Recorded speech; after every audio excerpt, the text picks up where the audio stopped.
In this episode, I want to talk about confirmation bias. Now, you might well have heard of confirmation bias before, and it's basically a way that the kind of brain works on autopilot. A lot of what we do in terms of the brain works on autopilot just because it's so efficient. It's really efficient for the brain to do as much as it can on autopilot, because then it doesn't have to keep on thinking things over and over and over again. It doesn't have to keep on reinventing the wheel and making the same kind of decision over and over. It can just do certain things almost automatically. And that's really helpful, obviously, because it's efficient for us. We don't have to keep on thinking about the same thing that we thought of yesterday and the day before and so on. And it's helpful, I suppose, in terms of how habits are formed as well, that the brain does that. But sometimes the fact that it's efficient, it trades away other things for that efficiency. And so we can end up with certain biases and certain kind of glitches in the system, if you like. And one of those is confirmation bias, the difficulty that we have of seeing evidence that goes against our own belief. And you can see this a lot in political discourse. You'll see two sets of people watching exactly the same news story, and it's as if they're both watching different movies. One group of people who think one particular way will see that news story on the TV, and they'll think of it in one particular way, and it will seem really obvious to them that that's what's going on. And yet people who think differently from them, they'll be watching this exact same news story, and they'll be viewing the exact same thing as confirmation of what they thought. Even though those two sets of people are diametrically opposed in what they think about things, they'll watch the same exact piece of information and it will confirm each of what they thought. And that's what happens with confirmation bias. With confirmation bias, we'll take all the data from the world and we will filter it through the belief system that we've already come up with. Now, the example I just gave was politics, but it's true about us as well. We have certain beliefs about ourselves and others and the world and life.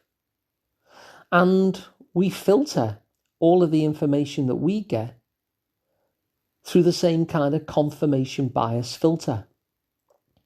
So if, for example, we think that nobody likes us and we're walking down the street and a neighbour gives us a big smile and says hello and gives us a wave, if we think that, our neighbours are friendly, then we'll probably give a big smile back and think, well, there you go.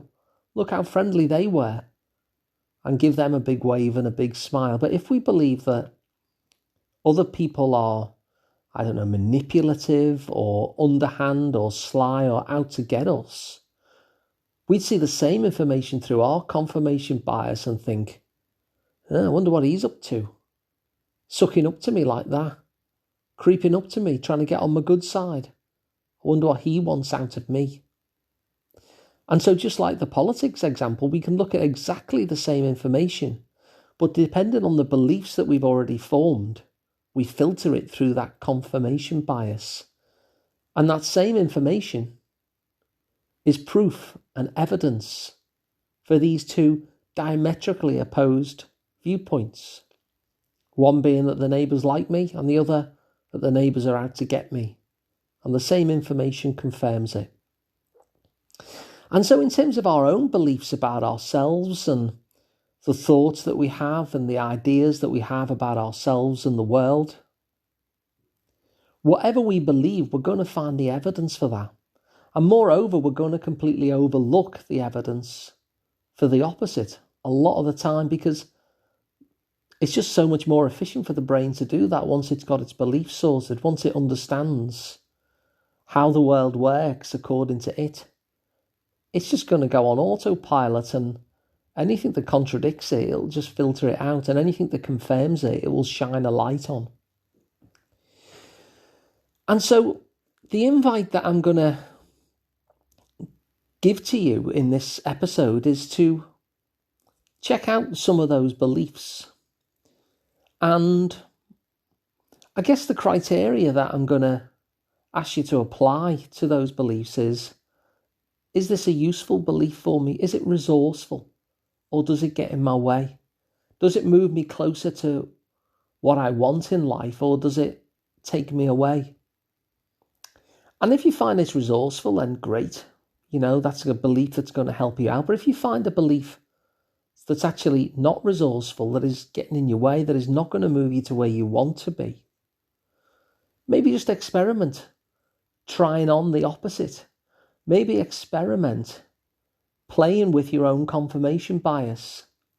How about an experiment where you take on the opposite belief and start looking for evidence for that?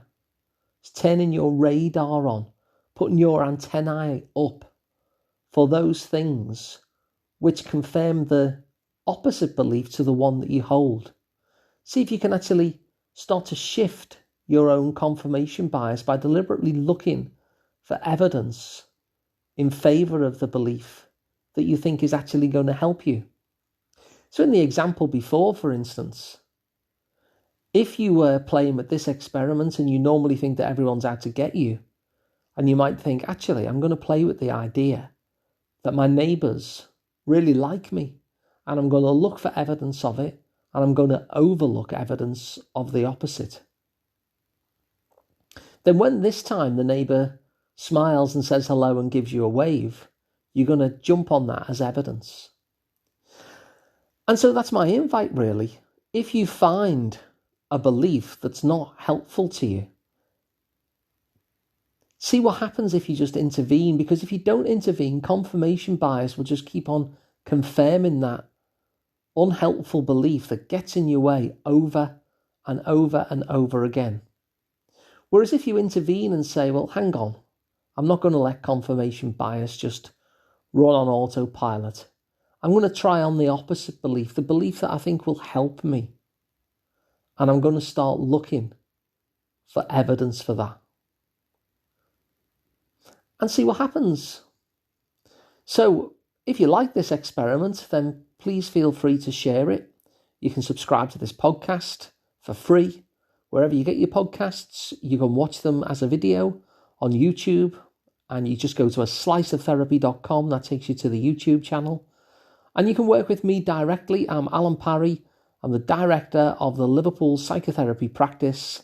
And you can work with me and find out more by going to liverpoolpsychotherapy.co.uk. So thanks for listening. Hope you enjoy the experiment. And I'll be back for more tomorrow.